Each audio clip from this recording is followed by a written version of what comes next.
रूस और यूक्रेन के बीच चल रहे इस वार में सबकी नजर युद्ध के परिणाम पर है, लेकिन हमारी नजर यूक्रेन के जज्बे और जाबाजों पर है।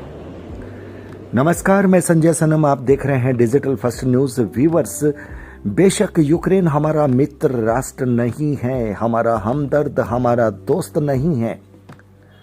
उसने विश्व के मंचों पर हमारे लिए खिलाफत की है, लेकिन उसके बावजूद भी हमारी नीति यह कहती है कि दुश्मन की भी अगर कोई खूबी सीखने लायक हो तो वो सीखी जानी चाहिए।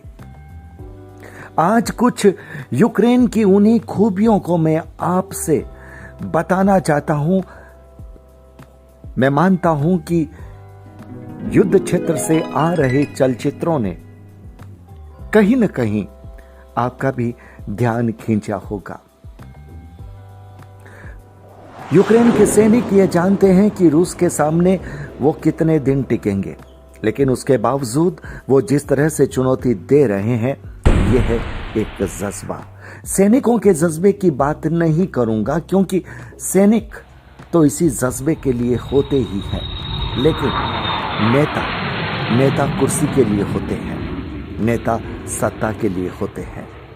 और यूक्रेन के राष्ट्रपति जिस तरह से वर्दी पहन करके जंगे मैदान में उतरे हैं, यूक्रेन के कई सांसद जिन्होंने हाथों में हथियार थाम लिए हैं,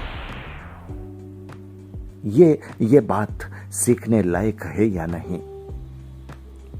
सिर्फ सत्ता और कुर्सी के लिए नेता नहीं होने चाहिए।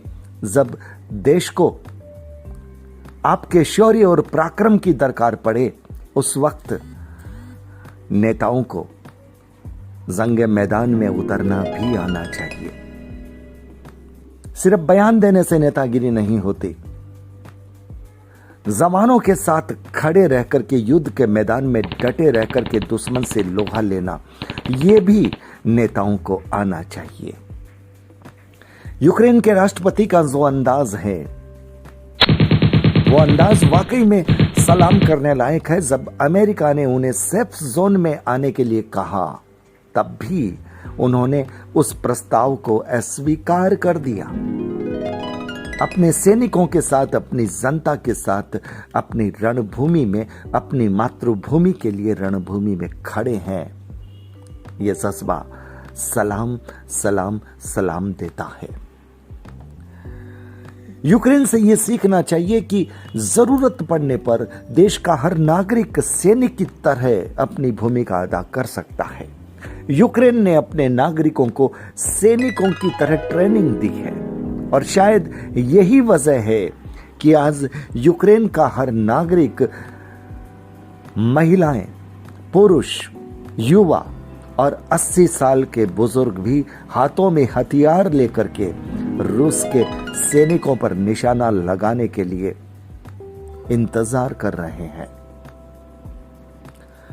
दोस्तों, बहुत कुछ हो सकता है, लेकिन ये जो 2-3 बिंदु हैं कि नेता कैसे होने चाहिए और नागरिक भी इस तरह से मुस्तैद और इस तरह से ट्रेंड होने चाहिए कि जरूरत पड़ने पर वो अपने हाथों में हथियार ले सके और एक सैनिक की तरह देश के लिए काम कर सके। यूक्रेन से ये सीखा जाना चाहिए। अगर आप सहमत हैं तो वीडियो को लाइक कीजिएगा, असहमत हैं तो डिसलाइक कीजिएगा, लेकिन सोच समझ करके। मसला यह नहीं है कि यूक्रेन हमारा दोस्त है या दुश्मन है। यूक्रेन से हमें सहानुभूति नहीं भी हो सकती है, लेकिन खूबियां हैं साहब। खूबियों को हम दरकिनार नहीं कर सकते, चाहे वो हमारे दुश्मन की ही क्यों ना हो। बहुत बहुत आभार। नमस्कार।